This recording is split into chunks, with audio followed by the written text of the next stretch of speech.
Hadirin yang dimuliakan oleh Allah Subhanahu wa Ta'ala, Islam tidak mengajarkan kepada kita semuanya untuk mencintai dunia sehingga melupakan akhirat, atau sebaliknya berlebih-lebihan perihal urusan akhirat sehingga melupakan kewajiban-kewajibannya di dunia. Justru Islam memandang antara dunia dengan akhirat dengan pandangan yang porsional. Artinya Islam mengajarkan kepada kita semuanya harus adanya keseimbangan antara keduanya. Dunianya baik, akhiratnya pun juga baik. Bekerja untuk memenuhi kebutuhan dunia merupakan kewajiban, dan beribadah untuk keselamatan akhirat adalah keharusan. Yang kedua-duanya, baik dunia maupun akhirat, harus berjalan beriring-iringan tanpa mengurangi atau meniadakan satu dengan yang lainnya. Sebagaimana yang dijelaskan di dalam Al-Quran, terdapat dalam surat Al-Qasas ayat 77 yang berbunyi, "Wabtaghi fima atakallahu daral akhirata wa la tansa nasibaka minad dunya." Wabtaghi fima atakallahu daral akhirata, dan carilah kebahagiaan negeri akhirat dengan apa yang telah Allah anugerahkan kepadamu. Allah memerintahkan kepada kita semuanya di dalam menjalani kehidupan ini untuk meraih kesuksesan akhirat.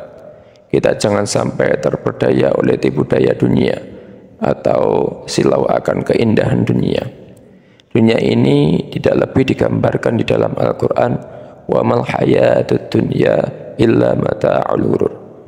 Dan tidaklah kehidupan ini kecuali kesenangan yang memperdayakan.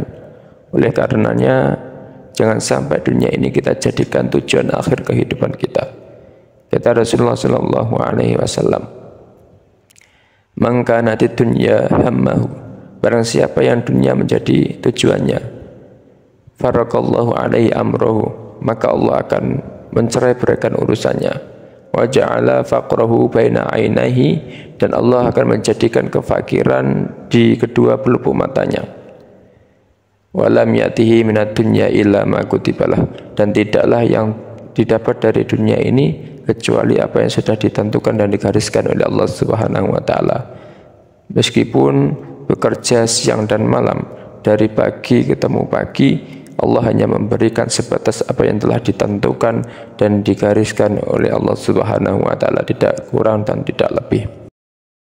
Wa man kanatil akhiratu niyatahu, dan barang siapa yang niatnya untuk negeri akhirat, jama'allahu amrahu, maka Allah akan mengumpulkan urusannya.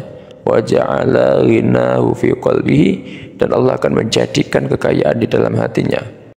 Wa atat dunya wa hiya raghimatun, dan dunia ini akan datang dalam keadaan hina. Ditegaskan juga oleh Imam Ibnul Qayyim rahimahullah, bagi orang-orang yang mencintai dunia sehingga melupakan akhirat. Kata beliau, muhibbud dunya la yanfaku min salasin, pecinta dunia tidak terlepas dari tiga hal: hammun lazim, kesedihan yang terus-menerus; wa ta'abun taimun, keletihan yang berkelanjutan; wa hasratun la tanqadi, dan kerugian yang tidak akan pernah berhenti. Oleh karenanya, hadirin yang dimuliakan oleh Allah Subhanahu wa Ta'ala, marilah kita jadikan dunia ini sebagai mazratun ilal akhirah, ladang untuk kehidupan akhirat. Di dunia ini kita mencari bekal sebanyak-banyaknya untuk keselamatan akhirat. Dilanjutkan dalam surat Al-Qasas ayat 77 yang dibacakan di awal tadi, wabtaghi fima atakallahu daral akhirata, lanjutannya wala tansa nasibaka minad dunya, dan janganlah melupakan bagianmu di dunia. Meskipun Allah secara tegas memerintahkan kepada kita semuanya dalam menjalani kehidupan ini untuk meraih kesuksesan akhirat, tetapi Allah pun juga memerintahkan kepada kita semuanya jangan sampai melupakan bagiannya di dunia. Sebagaimana Rasulullah SAW tidak jarang menegur para sahabatnya yang berlebih-lebihan urusan akhirat sehingga melupakan kewajiban-kewajibannya di dunia.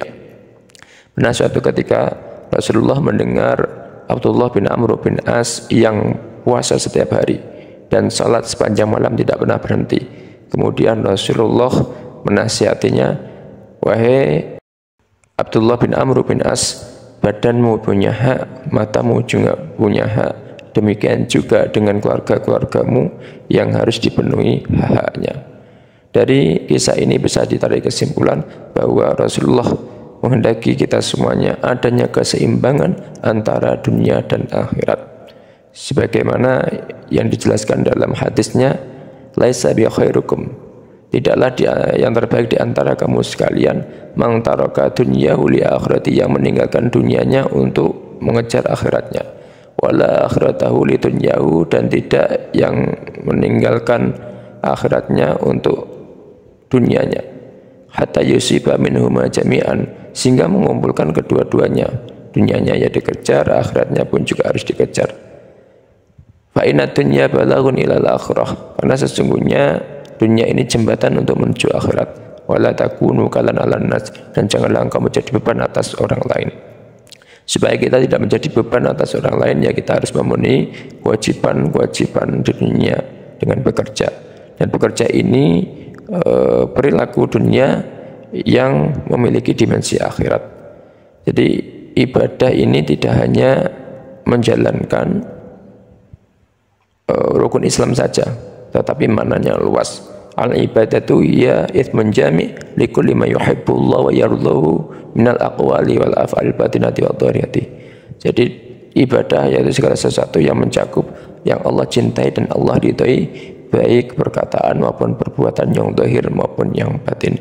Mudah-mudahan kita semuanya termasuk orang-orang yang pandai menjadikan dunia ini sebagai ladang untuk kehidupan akhirat. Dunianya ya dicari, akhiratnya pun juga dicari.